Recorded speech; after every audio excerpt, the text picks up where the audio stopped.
తెలంగాణలో పెట్టుబడులు పెట్టేందుకు ప్రముఖ 6 ఫార్మా కంపెనీలు ముందుకు వచ్చాయి.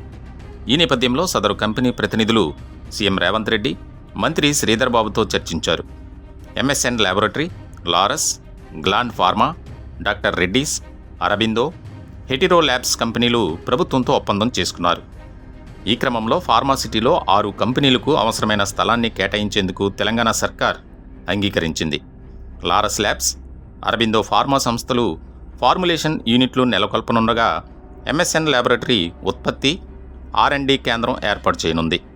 గ్లాండ్ ఫార్మా R&D కేంద్రంతో పాటు ఇంజెక్టబుల్ డ్రగ్ సబ్స్టాన్ ఉత్పత్తి యూనిట్లను స్థాపించనుంది.